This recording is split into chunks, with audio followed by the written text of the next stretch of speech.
say I love you. That is all what matters to me. So malakas siya mga guys.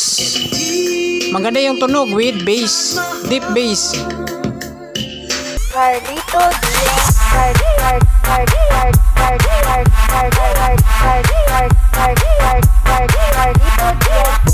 So what's up guys? Welcome back sa ating panibagong video. For today's video guys is magre-review and testing po tayo nitong pinaka-latest model ng Xdubo Bluetooth speaker. So brand name ito is Xdubo, model is Truth. Sa kanyang box merong nakalagay dito IPX5 waterproof with Bluetooth 5.3 and 20 hours na gamit. Meron din siyang elimination of original sound, which is ito guys, yung kagandahan is meron po siyang 200 watts max power output with deep bass. Pwede rin siya sa power bank. Kagandahan is meron po siyang built-in equalizer. Wireless microphone. Meron din siyang wireless. Syempre meron siyang U-disc and TF card input. Meron siyang listen-in with AUX input. Kagandahan is meron po siyang equalizer ng echo effects. Syempre meron din siyang TWS. Frequency response is 20 Hz to 20,000 Hz with signal to noise ratio 85 dB. Yung battery charge time niya is abot po siya ng 8 hours. Yung input power naman niya is Type C, 5 volts with 3 ampere. Music playing time is abot siya ng 20 hours depende na sa volume natin. So yung kanyang dimension is 287 by 126 by 286 mm. Meron din siyang bigat na sa mga nagtatanong si Xdubo is design po siya in USA. Assemble po siya in China. So inside the box, check natin.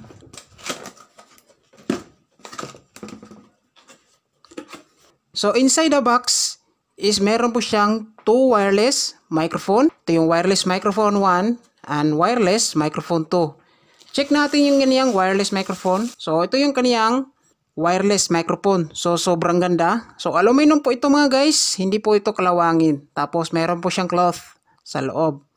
So dito guys, nandito yung kaniyang power on switch. Long press lang natin.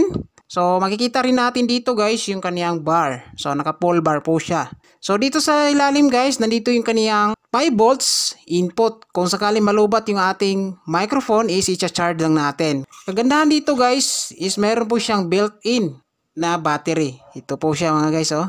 So ito po siya mga guys oh. Sobrang ganda na wireless microphone. So check naman natin yung microphone B. So ito naman guys yung kaniyang wireless microphone B. Power on natin. So sobrang ganda. Yan. So pareho lang po yan guys. So kagandahan dito guys is meron din siyang remote control. Ito po siya mga guys. So meron din siyang belt. Mahaba po yung belt ito guys. So ito naman yung kaniyang user manual with English ang Chinese language. So ito naman yung kaniyang Type C cable wire para sa charging ng Bluetooth speaker and wireless microphone. So meron din siyang 3.5 mm jack para sa AUX input kung gagamit tayo sa laptop or computer. At ito naman yung kaniyang main unit. So ilalabas natin. So ito na po guys yung main unit ng Xdubo Truth na 200 watts max power output. So sa kaniyang design mga guys oh, sobrang ganda. So yung kaniyang surround dito is naka waterproof materials. So kahit mabasa ng tubig or ulan is hindi po siya masisira. So kagandahan din dito guys, meron siyang makapal handle. So easy to carry lang po siya. Tapos dito is naka-rubber yung kaniyang materials. Tapos yung kaniyang design dito is meron po siyang cord. Yan. So malinis yung pagka-design tapos maganda yung unit. Dito sa ilalim mga guys is meron po itong malalaki na rubber foot. So dito na upper side mga guys is nandito yung kaniyang mga buttons. So ito naman yung kaniyang power switch. Long press lang natin.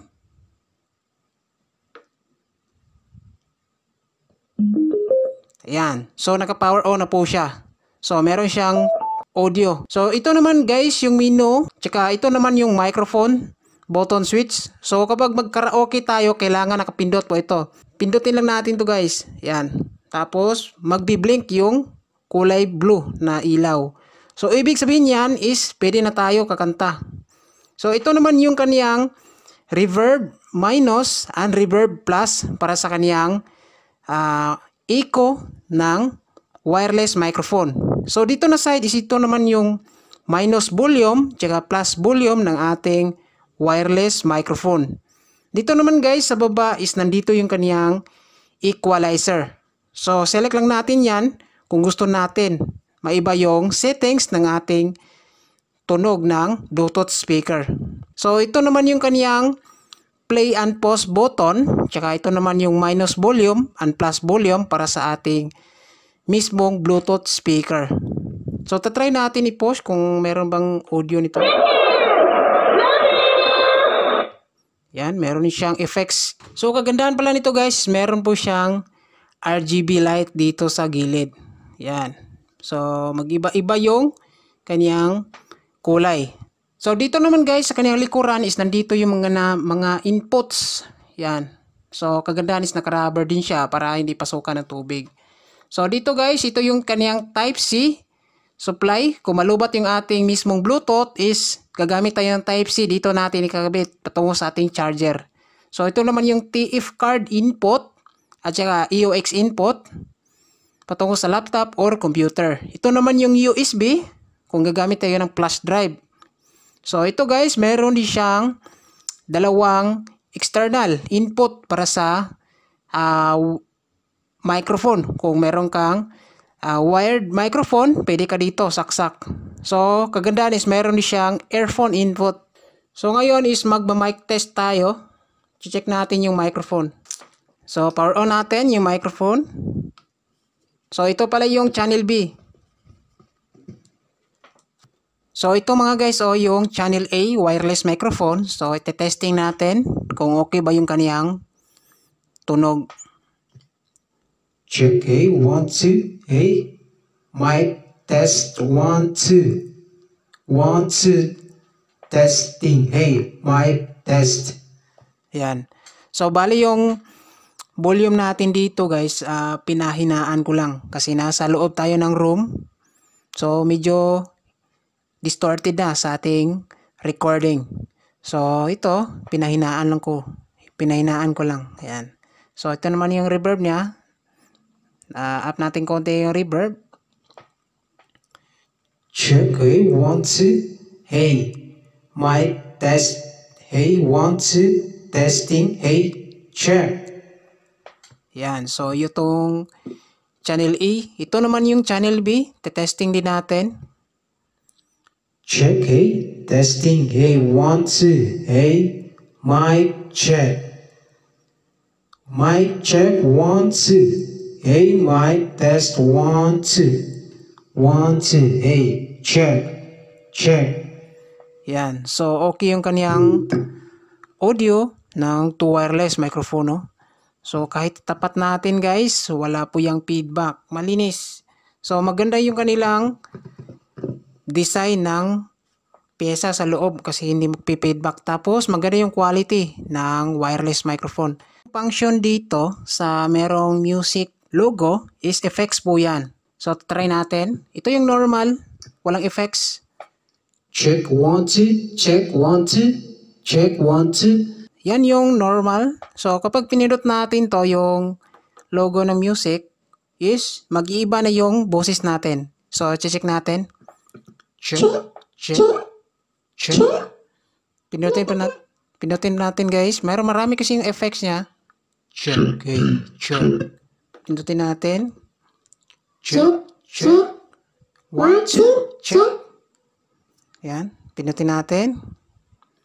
Check 1, 2. Check 1, 2. Hey, mic testing. So meron pala siyang 3 output effects. Yan. Tapos pang-apat na yung normal, walang effects. So dito guys, yung available device dito, yung nakalagay dito is X-Tubo Truth. So ito yung pangalan ng mismong Bluetooth speaker. So pindutin natin. Tapos i-pair lang natin guys.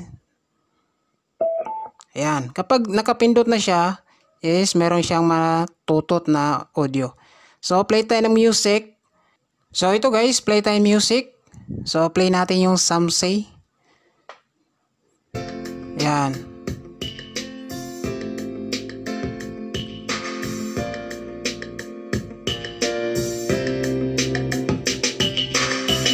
Some say love is like a rose that is full of thorns.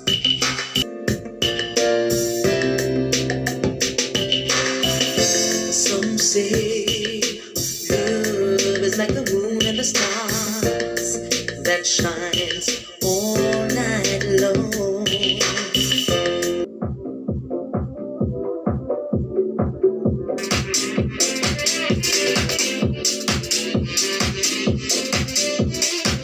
You need to ask Jesus.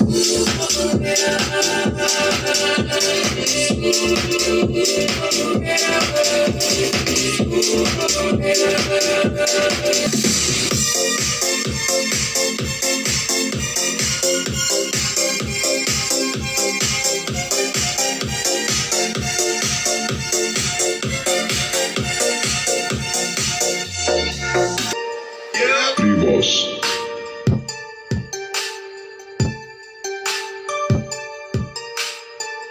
So yan po mga guys, na-testing na natin yung kaniyang audio output. So maganda po guys, malakas, tapos hindi po siya distorted kapag pinavolume pa natin ng malakas. Maganda yung output, tapos ramdam natin yung kaniyang deep bass frequency. Ayan.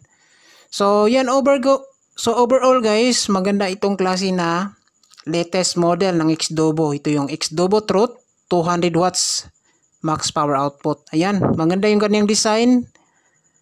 Magandang yung pagkagawa, tapos yung microphone quality. Pagdating sa audio, pasado guys, maganda, tapos okay yung tunog.